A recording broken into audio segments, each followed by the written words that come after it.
ఈ వార్త చూడగానే పొద్దున్నే అసలు గిలా గిలా గిలా కొట్టుకొని ఎవడైనా నవ్వుకొని మామూలుగా రెండు చేతులు జేబులో పెట్టుకొని పైకి అదేంటి పరిగెత్తుకొని వెళ్ళిపోవాల్సిందే. ఏది రెండు చేతులు జేబులో పెట్టుకొని మరీ పరిగెత్తుకొని వెళ్ళాల్సిందే. చంద్రబాబు నాయుడు గారు చేసిన అద్భుతమైన కామెడీ అండి బాబు, మామూలు కామెడీ కాదు. ఈ శతాబ్దపు ఈ జోక్ ఏదన్నా ఉందంటే ఇదే, నేను సీటులో ఉండగా అవినీతి జరగదు, నేను సీటులో ఉండగా అవినీతి జరగదు. ఇది చంద్రబాబు నాయుడు గారు ఇచ్చిన స్టేట్మెంట్. నవ్వు ఆపుకుంటున్నారు కదా, నేను కూడా ఆపుకున్నానే. ఇదే రోజు ఇంకొక వార్త మీకు చదివి వినిపిస్తా. ఏంటంటే 2 ఏళ్లలోనే 200 కోట్లకు పైగా దోపిడీ చేసిన అనంతపురం టీడీపీ ఎమ్మెల్యే. ఒకటే రోజు వార్తలు ఇవి. రెండు సంవత్సరాల్లో 200 కోట్లు దోపిడీ చేసిన తెలుగుదేశం ఎమ్మెల్యే, అనంతపురం ఎమ్మెల్యే ఏదైతే ప్రసాద్ అనే అతను. సో అది ఎవరు చెప్పారు? అదే తెలుగుదేశం పార్టీలో మాజీ ఎమ్మెల్యే ప్రభాకర్ చౌదరి ఏదైతే ఆయన విత్ ఆధారాలతో ఏదైతే చెప్పింది. మళ్ళీ ఇదే రోజు ఇంకో వార్త అదే ఎమ్మెల్యే గురించి. సబ్ రిజిస్ట్రార్కు అనంతపురం అర్బన్ ఎమ్మెల్యే దగ్గుపాటి ప్రసాద్ బెదిరింపులు, నెలకి 1,50,000 ఇవ్వాలంటూ హెచ్చరికలు. Sub registrar Ramanarao audio leak వైరల్గా మారిన వైనం. ప్రతి నెల డబ్బు తీసుకో, వర్కులు చేయొద్దు. మరో ఆడియోలో మున్సిపల్ కాంట్రాక్టర్తో ఎమ్మెల్యే సంభాషణ. అధికార పార్టీ ఎమ్మెల్యేపై వరుస వివాదాలు, ఆడియోలు వైరల్. ఇలాంటివి చూస్తే చికెన్ దుకాణాల దగ్గర కూడా డబ్బులు వసూలు చేస్తూ ఉన్నారు. అసలు డిఎస్సి పోస్టులే మీరు మీ కొడుకు కలిపి అమ్మేసుకున్నారు 15 లక్షల నుంచి 20 లక్షలకి. మళ్ళీ నేను ఆ సీట్లో ఉండగా అవినీతి జరగదు.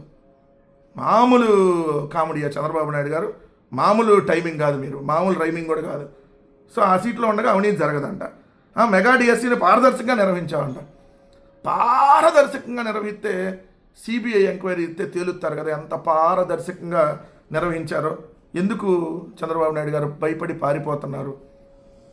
350 పిటిషన్లు వేశారంటే అవును, అక్రమాలు జరిగినాయి కాబట్టి పిటిషన్లు ఆల్రెడీ కోర్టులో ఉన్నాయి.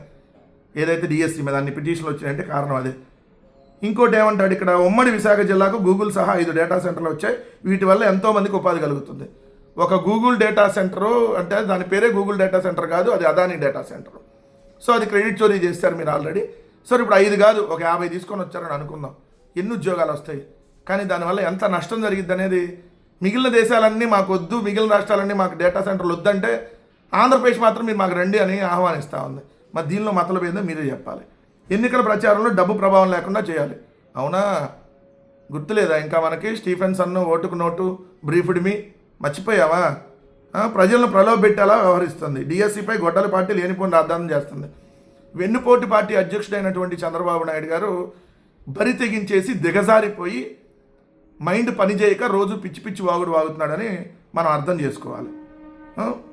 గొడ్డల పార్టీ అధినేత పిఏనే 100 కోట్లు సంపాదించాడు. ఏమైనా ఉంటే ఆధారాలు చూపించండి.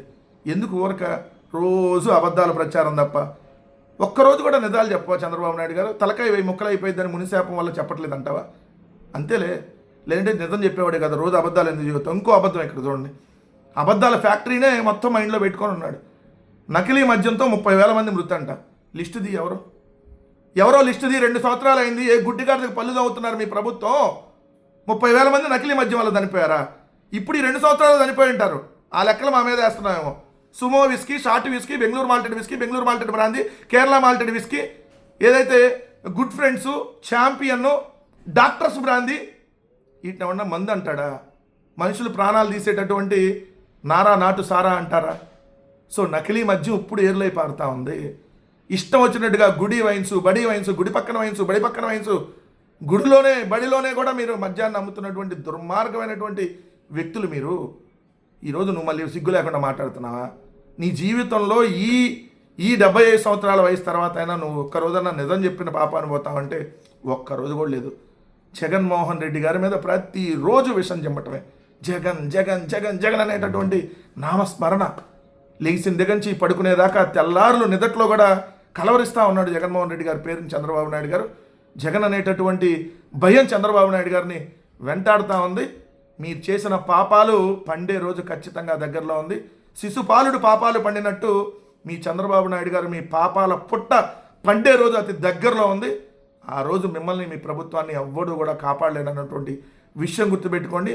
మీ వెన్నుపోటు మీరు ఎవరికైతే వెన్నుపోట్లు పొడిచారో వాళ్ళందరూ ఖచ్చితంగా ఓటు అనేటటువంటి ఆయుధంతో మీ ప్రభుత్వానికి పోటు వేయబోతా ఉన్నారనేది మాత్రం స్పష్టం. అందుకని ఈరోజు అన్ని సర్వేలు కూడా జగన్మోహన్ రెడ్డి గారు మళ్ళీ ముఖ్యమంత్రి అవుతారని చెప్పి ఇంకా 2.5 ఏళ్ళు ఎలక్షన్ ఉండగానే చెప్తా ఉన్నాయంటే అందుకని మీకు భయం వెంటాడుతుంది. కాబట్టి ప్రతిరోజు జగన్మోహన్ రెడ్డి గారి మీద వైఎస్ఆర్ కాంగ్రెస్ పార్టీ మీద విష ప్రచారం చేస్తున్నారనేది మాత్రం వాస్తవం.